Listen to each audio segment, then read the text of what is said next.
Okay, back in the allotment, another lovely sunny day again, and I've just removed the bubble wrap from around the beans.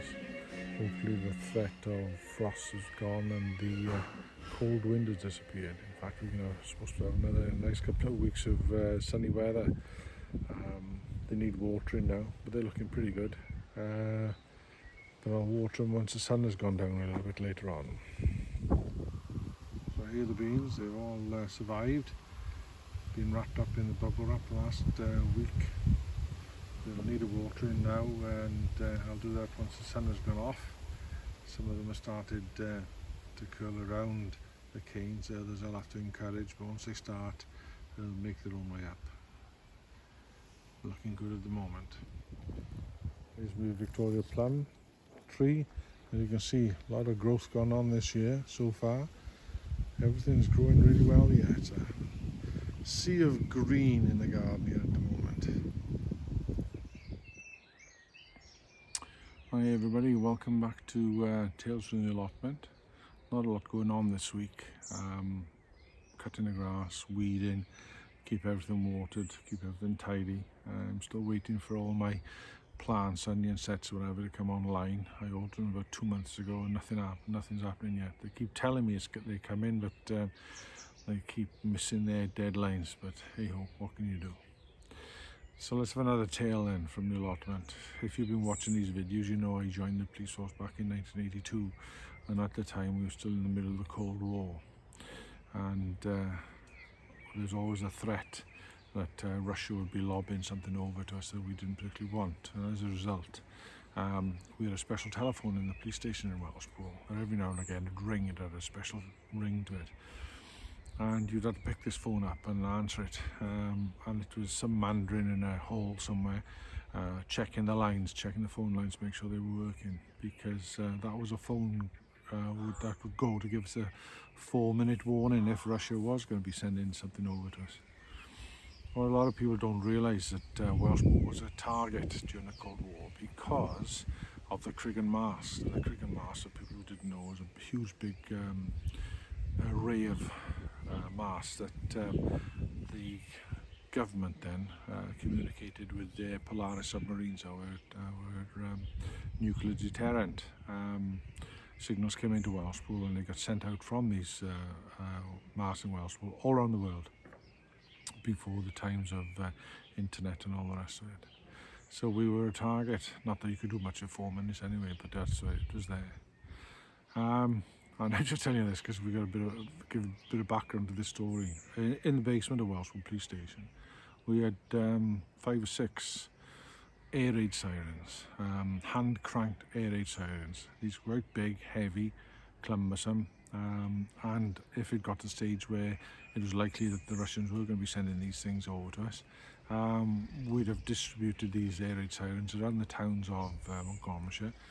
So when we had a 4-minute warning, somebody would go running out and start hand cranking these sirens, like World War II air raid sirens, to let the population know that they got a couple of minutes to get their house in order.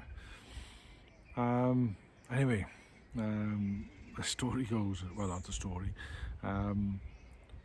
Some of the lads in Wellspool had devised this bit of a prank that this young probationer was working on a Sunday morning. Normally in Wellspool, 2 people would come on at 6 o'clock in the morning. It's very rare you had a probationer working by themselves, but on this particular Sunday, this probationer was going to be working by himself.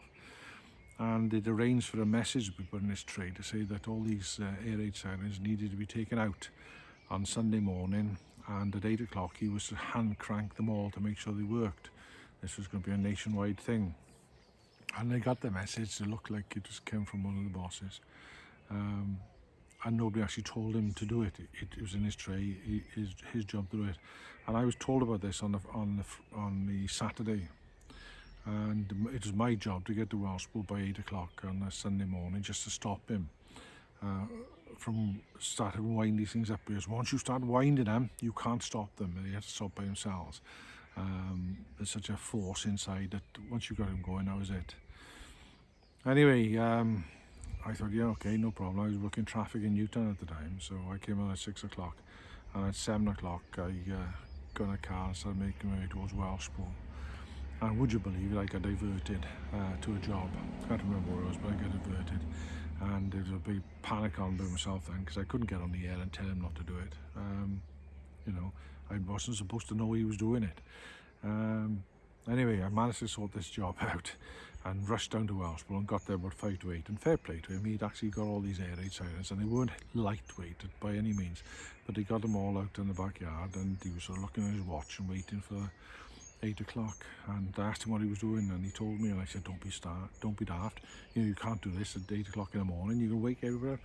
And behind Wellspool Police Station at the time, the Chief Inspector lived, and an inspector. I know at the time when Wellspool had a Chief Inspector and an inspector, who'd believe it nowadays, but they did.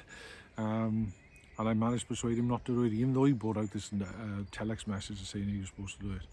Anyway, I managed to carry these things back down into the cellar with him, and nothing untoward happened. But can you imagine the panic that would have gone on had 6 air raid sirens been set off in the backyard of the police station?